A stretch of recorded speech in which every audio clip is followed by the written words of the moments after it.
The 24 hours of the Passion. 17th hour. From 9 to 10 a.m. Jesus is crowned with thorns. Presented to the people. Ecce Homo. Jesus is condemned to death. Preparation. O my Lord Jesus Christ, prostrate in your divine presence, I implore your most loving heart to admit me to the sorrowful meditation of the 24 hours in which for love of us you wanted to suffer so much, in your adorable body and in your most holy soul, unto death on the cross. Oh please, give me help, grace, love, deep compassion and understanding of your sufferings, as I now meditate the 17th hour. And for those which I cannot meditate, I offer you my will to meditate them, and I willingly intend to meditate them in all the hours in which I have to apply myself to my duties, or sleep.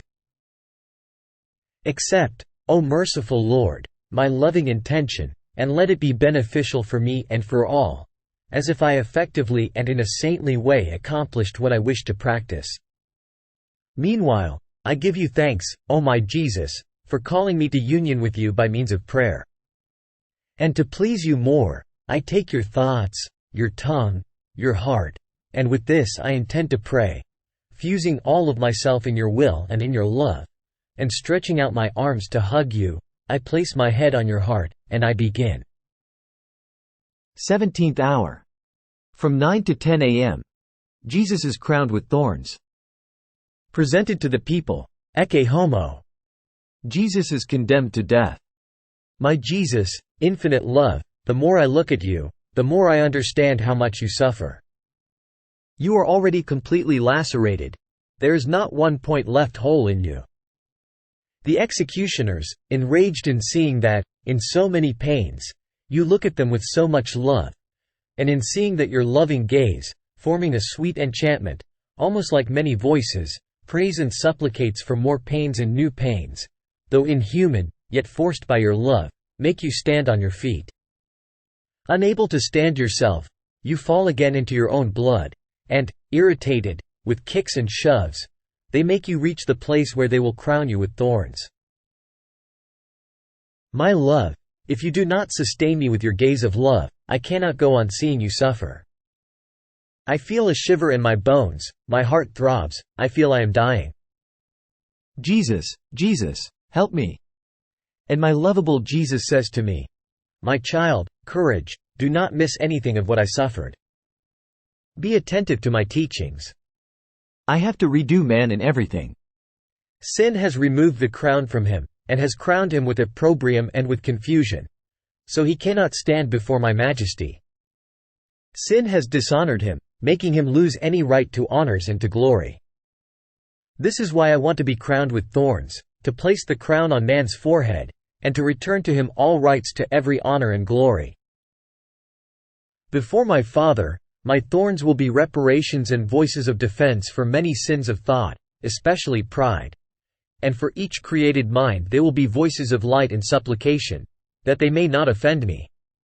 Therefore, unite yourself to me, and pray and repair together with me. Crowned Jesus, your cruel enemies make you sit. They place a rag of purple on you. They take the crown of thorns, and with infernal fury, they put it on your adorable head. Then, by blow of rod, they make the thorns penetrate into your forehead, and some of them reach into your eyes, into your ears, into your skull, and even behind your neck. My love, what torment, what unspeakable pains! How many cruel deaths you suffer! Your blood pours down upon your face, in such a way that one can see nothing but blood.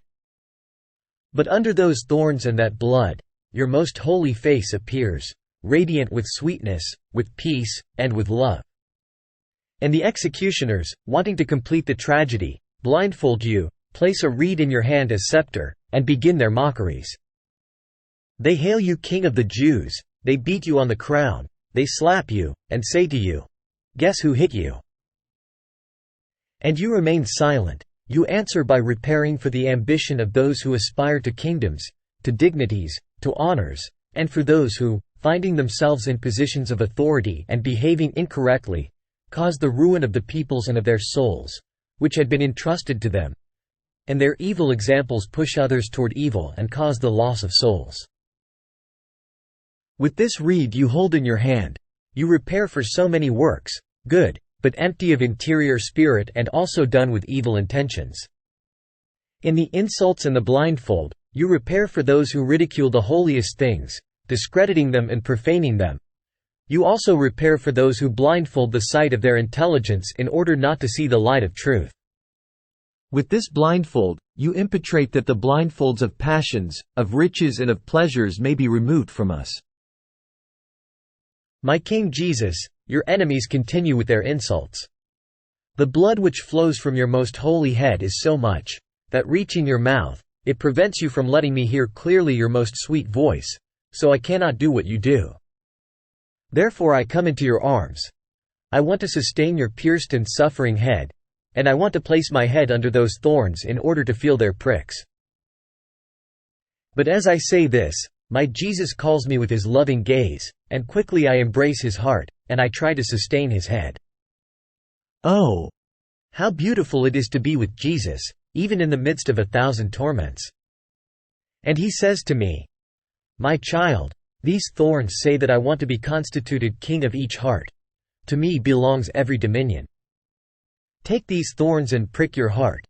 Let everything that does not belong to me come out, and then leave one thorn inside, as the seal that I am your king, and to prevent any other thing from entering into you.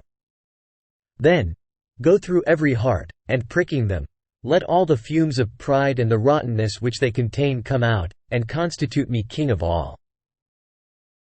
My love, my heart breaks in leaving you. Therefore I pray you to deafen my ears with your thorns, that I may hear only your voice. Cover my eyes with your thorns, that I may look at you alone. Fill my mouth with your thorns, that my tongue be mute to everything that may offend you, and be free to praise you and bless you in everything. O my King Jesus, surround me with thorns, that they may hold me in custody, defend me, and keep me all intent on you.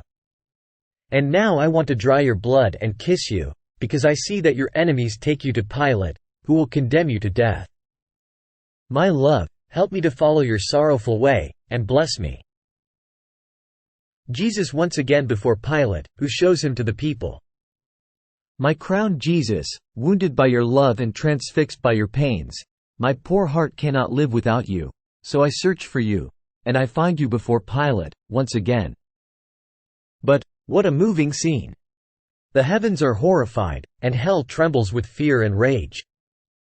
Life of my heart, my gaze cannot bear the sight of you, without feeling itself dying. But the enrapturing power of your love forces me to look at you, that I may comprehend your pains well. And I contemplate you, amid tears and sighs. My Jesus, you are naked, but still, you clothe yourself. I see you are clothed with blood, your flesh torn, your bones uncovered, your most holy face unrecognizable. The thorns stuck in your most holy head reach into your eyes, into your face, and I see nothing but blood which, pouring down to the ground, forms a bloody torrent behind your feet. My Jesus, I can no longer recognize you because of the way you have been reduced. Your state has reached the most profound excesses of humiliations and spasms. Ah! I can no longer bear the sight of you, so sorrowful, I feel I am dying. I would want to snatch you from the presence of Pilate, to enclose you in my heart and give you rest. I would want to heal your wounds with my love, and flood the whole world with your blood, to enclose all souls in it and conduct them to you, as the conquest of your pains. And you, O patient Jesus, seem to look at me with difficulty through the thorns, and you say to me, My child, come into these bound arms of mine, place your head on my breast, and you will see pains more intense and bitter, because what you see on the outside of my humanity is nothing but the outpouring of my interior pains. Pay attention to the beats of my heart, and you will hear that I repair for the injustices of those who command, for the oppressions against the poor and the innocent subordinated to kings, for the pride of those who, in order to preserve dignities, positions, riches, do not hesitate to break any law and to harm their neighbor, closing their eyes to the light of truth. With these thorns I want to shatter the spirit of pride of their lordships. And with the holes which they form in my head, I want to open my way into their minds, in order to reorder all things in them, according to the light of truth. By remaining so humiliated before this unjust judge, I want to make everyone understand that only virtue is that which constitutes man king of himself. And I teach to those who command, that virtue alone, united to upright knowledge, is worthy and capable of governing and ruling others, while all other dignities, without virtue, are dangerous and deplorable things. My child, echo my reparations, and continue to be attentive to my pains. My love, I see that in seeing you reduced so badly, Pilate shudders, and deeply impressed, exclaims, "How can there be so much cruelty in human breasts?" This was not my will in condemning him to the scourging. And wanting to free you from the hands of the enemies, in order to find more convenient reasons, all humbled, removing his gaze from you because he cannot sustain your sight, too painful, he questions you again. But, tell me, what have you done? Your people gave you into my hands. Tell me, are you a king? What is your kingdom? At the storming questions of Pilate, you, O my Jesus, do not answer, and recollected within yourself, you think about saving my poor soul, at the cost of so many pains. Since you do not answer, Pilate adds, do you not know that it is in my power to release you or to condemn you? But you, O my love, wanting to make the light of truth shine in the mind of Pilate, answer, you would have no power over me, if it did not come to you from above. However, those who gave me into your hands, have committed a sin graver than yours. Almost moved by the sweetness of your voice, irresolute as he is, with his heart in a tempest, thinking that the Jews would be more compassionate, Pilate decides to show you from the lobby, hoping that they may be moved to compassion in seeing you so tortured, so as to be able to release you. Sorrowful Jesus, my heart faints in seeing you follow Pilate. You walk with difficulty, bent over, under that horrible crown of thorns. Your blood marks your steps, and as you go out, you hear the tumultuous crowd anxiously awaiting your condemnation. Imposing silence, in order to call the attention of all and to be heard by all, Pilate, with repugnance, takes 2 hems of the purple which covers your chest and shoulders. He lifts it, so that all may see how you are reduced, and says in a loud voice, Ecce Homo.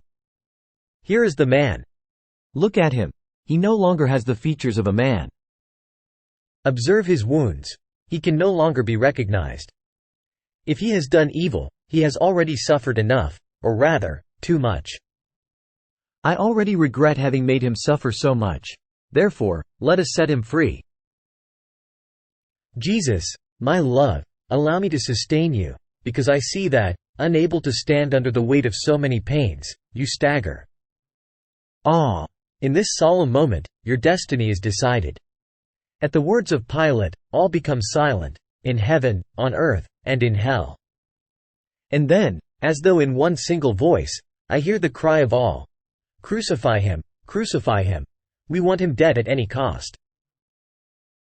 My life, Jesus, I see you tremble. The cry of death descends into your heart, and among these voices, you recognize the voice of your dear Father, which says, my son, I want you dead, and dead crucified. You hear also your mama who, though pierced and desolate, echoes your dear Father. Son, I want you dead. The angels, the saints, hell, everyone, in one voice cries out, crucify him, crucify him. There is not one soul who wants you alive. And, to my deepest blush, sorrow and horror, I too feel forced to cry out, by an irresistible force, crucify him. My Jesus, forgive me if I too, a miserable sinful soul, want you dead. But, I pray you to make me die together with you.